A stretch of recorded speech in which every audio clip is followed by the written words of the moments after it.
Let's have a look at my project, the ESP8266, as a Wi-Fi repeater or a Wi-Fi range extender, or to put it correctly, as a Wi-Fi NAT router. As we all know, the ESP can work as a Wi-Fi station and as a Wi-Fi access point, a soft access point, at the same time. Here we have a typical setup where the ESP is connected as a station to an access point with the SSID fastnet, and itself has a soft access point with the SSID ESP. The access point has the IP address 192.168.178.1, and the ESP has the access point of the ESP has the address 10.0.1.1. When the connections are set up, the stations are configured via the DHCP protocol. So the ESP, as a station of the external access points, gets the IP address 192.168.178.61, and the connected station to the soft IP of the ESP receives the IP 10.0.1.2. Now both sides can communicate with each other. The access point and the ESP can talk to each other, as well as the ESP and the station. The problem is that there is currently no communication between the station and the access point. To fix that, we need two things. Most importantly, we need routing. So we have to set up the ESP in the middle as an IP router. That is in fact not a big problem, as IP routing is a compile time option in the TCP/IP stack of the ESP. So when routing is switched on, packets are forwarded in both directions, so that packets from the station are forwarded to the access point and the other way around. However, the problem is that both sides, the network at the access point side and the station, have to know about the other networks, and it requires special entries in their routing tables to get this working. This is not a real problem, but it's inconvenient, and especially in a dynamic environment, you do not want to configure it all the time. So what is much more convenient is a so-called NAT router. NAT means Network Address Translation. This means that the ESP in the middle, the NAT router, is more or less a proxy that translates IP addresses and port numbers from the one side to the other side, so that the whole network behind the ESP, where the station is, appears to be one single station of the ESP to the outside network. This means this internal network is completely transparent to the rest of the world. We all know this idea from the common home routers that work exactly in the same way. What is still required is some access to the DNS, the domain name system of the internet, for the station behind the ESP. In a normal NAT case, one would implement a DNS server on the NAT router, and in this case it has to forward the DNS requests to the outside world.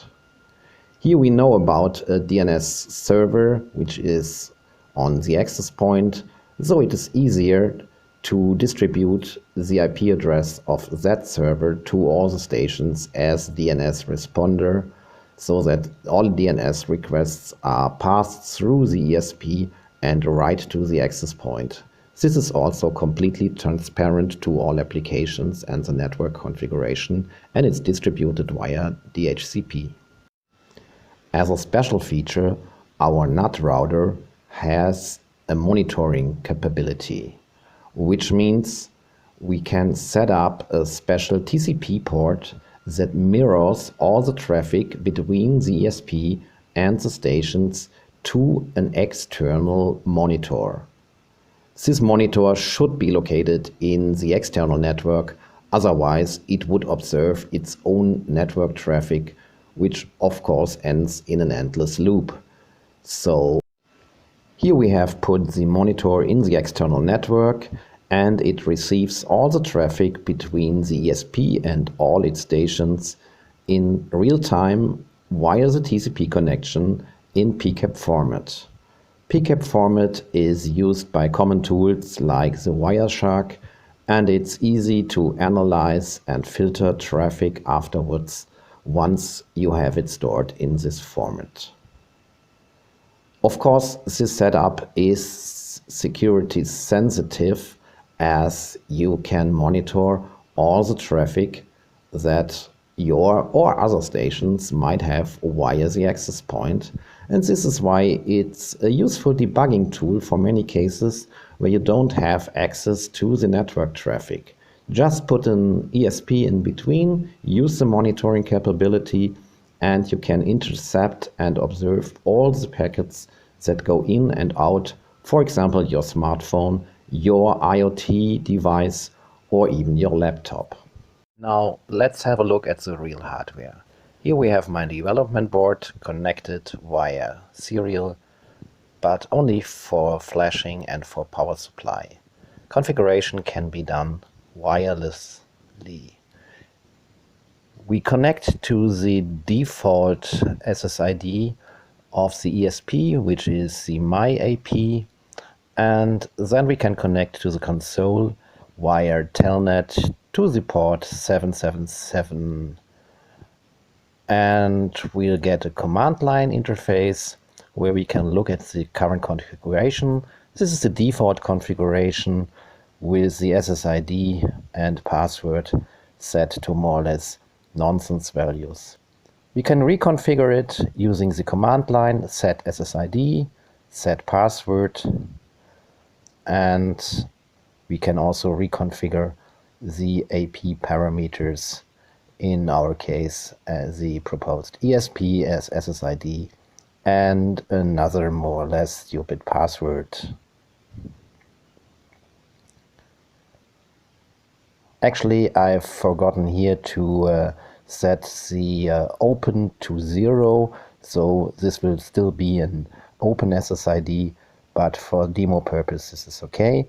But we reconfigure the network to a 10.0.1.0 network, so just to see that it can be reconfigured. And there we go, we save and we reset the ESP, and it boots up with the new parameters.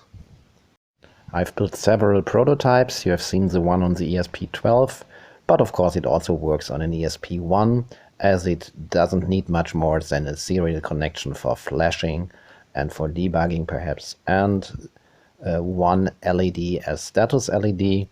Here we use an ESP1 module with the built-in blue status.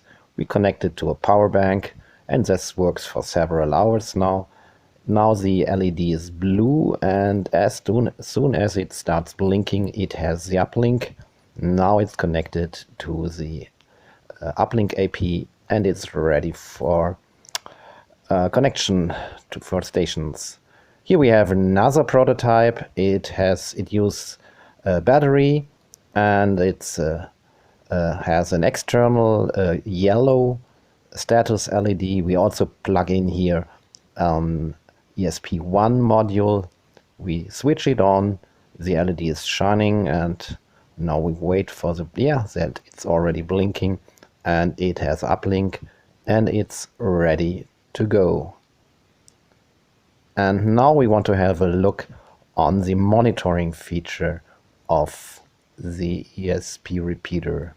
Therefore, we go into the telnet again, into the configuration. We look into the current status. We see one station is already connected. That's actually my smartphone, and some packets already have been exchanged. I switch on the monitoring on the port 8888. It says it's running on port 8. Now I switch over to a root shell where we have a netcat, and we put this into the standard input of a Wireshark, and we start it. This error message is normal, and now we see there is some traffic coming in. As soon as I touch my smartphone, there it is.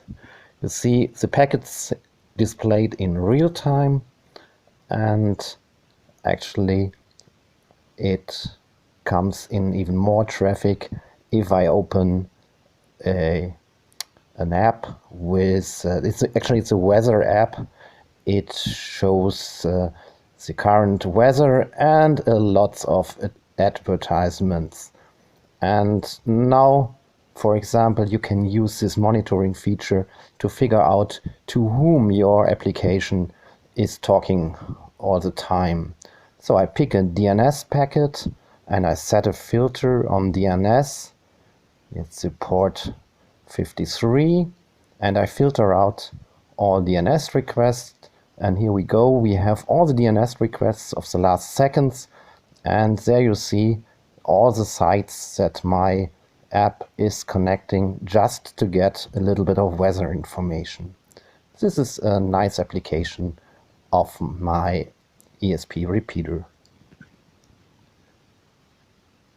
If you'd like to try this on your own ESP, or if you have another good idea of what a Wi-Fi repeater could do for you, then go and find the code on GitHub. You can find it at ESP Wi-Fi repeater at the link below. Thank you for watching.